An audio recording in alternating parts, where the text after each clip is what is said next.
ચૈતર વસાવાથી કોઈ ફેર પડવાનો નથી। આ ભરૂચ લોકસભાની 7 વિધાનસભામાં છે, 7 વિધાનમાંથી 6 ભાજપ પાસે છે ને એક। નમસ્કાર દર્શક મિત્રો, સ્વાગત છે આપણે આ યુટ્યુબ ચેનલ એટલે કે એમબી ન્યૂઝ ગુજરાતમાં। ચાલો મિત્રો, આજે આપણે વાત કરીશું અત્યારે લોકસભાની ચૂંટણીનો માહોલ છે ત્યારે મિત્રો ભરૂચ લોકસભામાં ચૈતર વસાવા અને મનસુખ વસાવા બંને વચ્ચે જોરદાર જંગ છે।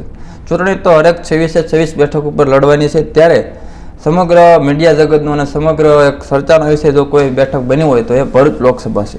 ત્યારે મિત્રો ચૈતર વસાવાને ચેલેન્જ કરતા મનસુખ વસાવા દ્વારા એક ખુલ્લો પડકાર આપવામાં આવે છે કે ભરૂચ લોકસભામાં 7 વિધાનસભા છે તો 7 વિધાનસભામાંથી માત્ર ને માત્ર એક વિધાનસભા આપ પાસે છે, બાકી બધી વિધાનસભા ભાજપ પાસે છે। એટલે ચૈતર વસાવાનું કંઈ પણ આવવાનું નથી તેવું જણાવતા આગળ શું વાત કરે છે તે આપણે જોઈએ।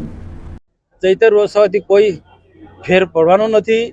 આ ભરૂચ લોકસભાની 7 વિધાનસભામાં છે, 7 વિધાનમાંથી 6 ભાજપ પાસે છે ને એક આપ પાસે છે। અને તે ગયા વખતે લોકોને છેતરીને ખોટા વચનો આપી અને મહેશભાઈ વસાવા જે તે સમયના ધારાસભ્યની પીઠ પાછળ ખંજર ભોકીને એ જે તે સમય જીતી ગયા। હવે એ સમય એના માટે ગયો અને મારે એટલા માટે બોલવું પડ્યું, એક ઉમેદવાર થઈને મારા માટે એલફેલ બોલે છે। આ પાર્ટીના લોકો સોશિયલ મીડિયામાં અને ભાજપ સરકાર વિરુદ્ધમાં, ભાજપ વિરુદ્ધમાં ખોટી ખોટી વાતો લખે છે અને ચૈતર વસાવાના ડરથી એને તડીપાર કર્યો છે એવી એમના કાર્યકર્તાની મિટિંગમાં એ લોકો વાતો કરે છે। એટલે મારે ખુલાસો કરવો પડ્યો કે ચૈતર વસાવાનો મને જરા પણ ડર નથી।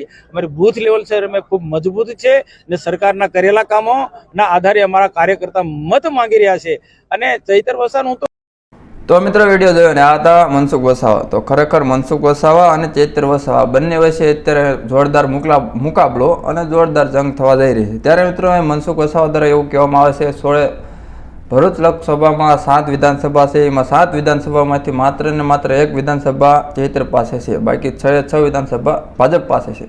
તો ખરેખર આમાં તો કોઈ જાતનો સવાલ અને ઉઠાવવાની જરૂર પડતી જ નથી, કારણ કે મનસુખ વસાવા અને ભાજપની કામ બોલે છે અને ભાજપના કામથી ભાજપ જ જીતવાનું છે, એટલે ચૈતર વસાવાનું કશું આવવાનું નથી। તો ખરેખર મિત્રો અહીં ભરૂચ બેઠકને લઈ તમારે શું કહેવાનું છે? ખરેખર આમાં કોના ઉપર વિશ્વાસ કરવો પડે અને કોના ઉપર ભરોસો કરવો પડે તે પણ એક કોમેન્ટ કરીને જણાવજો। જય હિન્દ, વંદે માતરમ।